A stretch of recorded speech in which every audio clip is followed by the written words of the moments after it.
Welcome back to our channel.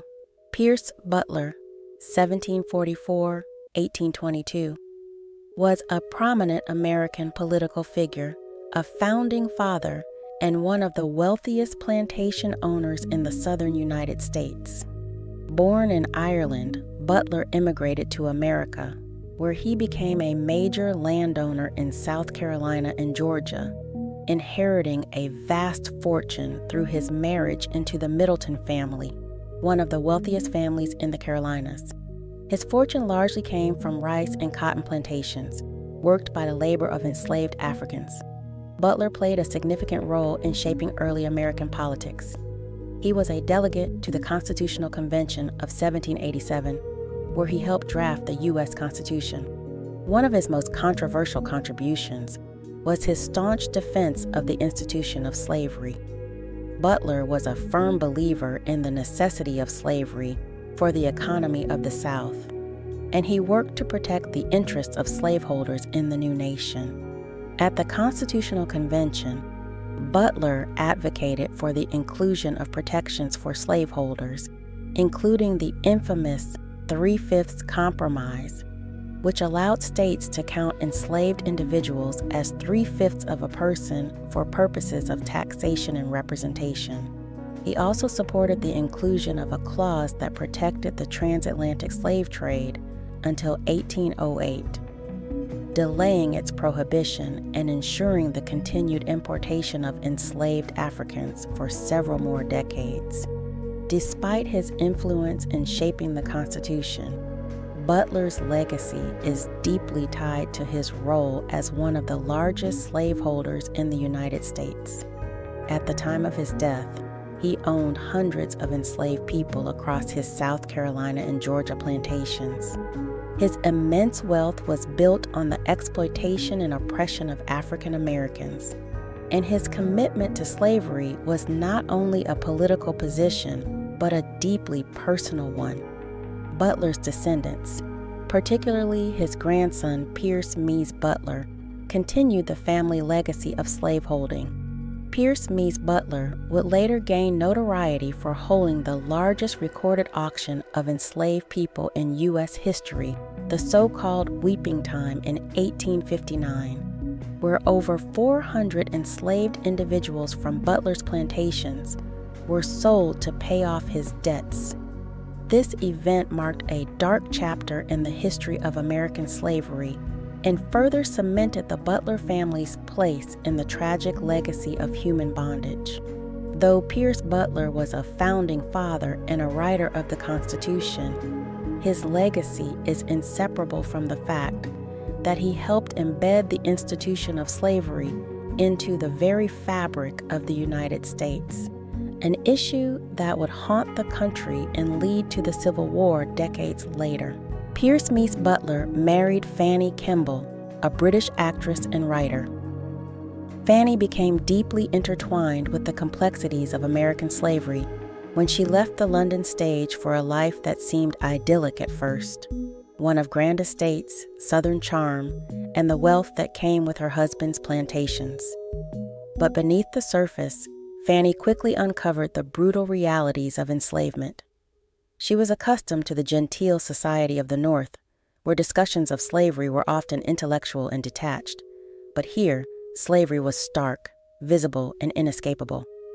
The enslaved people on her husband's plantation lived under deplorable conditions, treated not as human beings, but as property. Fanny felt powerless to change their lives, but couldn't remain silent. Fanny began keeping a journal, detailing her observations about the cruelty of the system that upheld her husband's wealth. She described the daily sufferings of the enslaved men, women, and children, the brutal punishments they endured, and their lack of basic rights. She wrote about the relentless labor, the whippings, and the separation of families, often at the whim of her husband and his overseers. Her words became a way to give voice to the voiceless.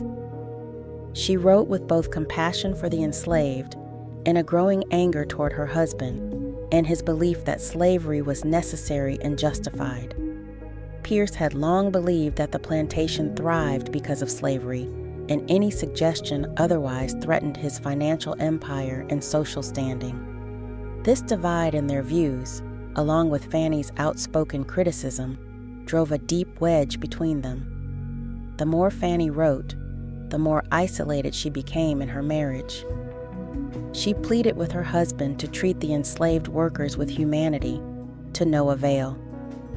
Pierce dismissed her concerns, believing, like many of his time, that slavery was the natural order ordained by God and necessary for the Southern economy. Life as an enslaved individual at the Butler plantation was a never-ending struggle for survival.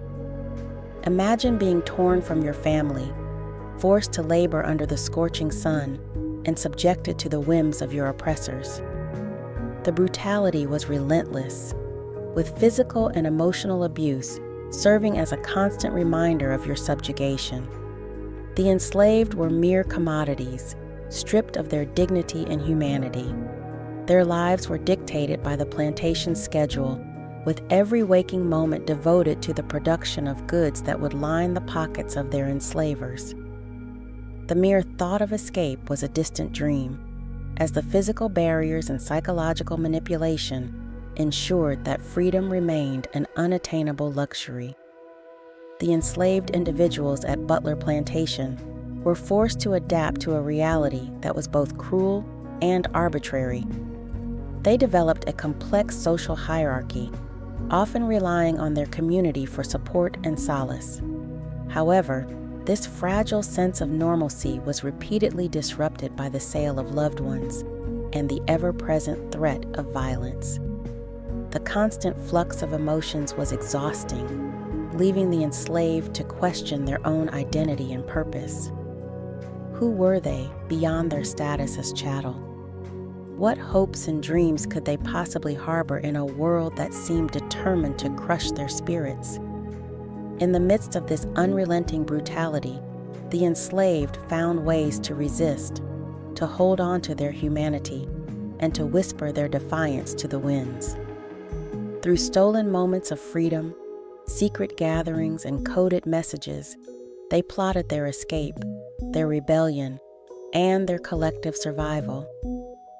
These acts of resistance were a testament to the indomitable human spirit, which refused to be extinguished by the shackles of slavery. The brutal and sadistic practice of buck-breaking was a twisted form of torture that inflicted both psychological terror and excruciating physical agony. Male slaves were herded into sex farms like cattle, where they were subjected to a sickening free-for-all of rape at the hands of their planters. The so-called incorrigible slaves were relentlessly assaulted, their will broken as they were used as mere objects for the pleasure of their oppressors. In addition to this barbaric sexual abuse, slaves were also branded with searing hot irons and mercilessly whipped until their backs ran red with blood. Some even had body part mutilated as further punishment for their supposed disobedience. This inhumane treatment served as a constant reminder to the slaves that they were nothing but property, to be used, abused, and discarded at the whim of their masters. As Fanny looked upon the plantation, she couldn't help but notice the abundance of mixed-race children. She dubbed it Mulatto Island, a place where the lines between white and black were blurred and procreation was rampant. The overseer and other planters took advantage of the young women, impregnating them repeatedly. Fanny learned of their struggles as they confided in her, sharing stories of being forced to bear child after child. One woman had even given birth 17 times, her body exhausted from the constant strain. It was a cruel reflection of the harsh reality these women faced on a daily basis. Eventually, Fanny returned to the North, heartbroken and unable to reconcile her marriage with the moral outrage she felt. Her journal, however, remained with her, a testament to the brutal truth she had witnessed. Years later, long after her separation from Pierce, Fanny published her journal under the title Journal of a Residence on a Georgian Plantation in 1838 to 1839. It became one of the most detailed first-hand accounts of slavery in the American South, offering readers a rare glimpse into the world of a plantation wife who turned her pen against the institution that enriched her family. As we conclude this emotional journey, let's take a moment to reflect on the weight of our findings. The history of the Butler Plantation serves as a stark reminder of the devastating consequences of slavery, of the lives reduced to numbers, and of the dignity stolen. It's crucial we acknowledge the past, learn from it, and honor the memories of those who suffered in silence. Thanks for joining me on this emotional exploration of the Butler Plantation. If you'd like to continue exploring the complex history of slavery, let's keep the conversation going. Share your thoughts in the comments below, and let's remember the stories that need to be told.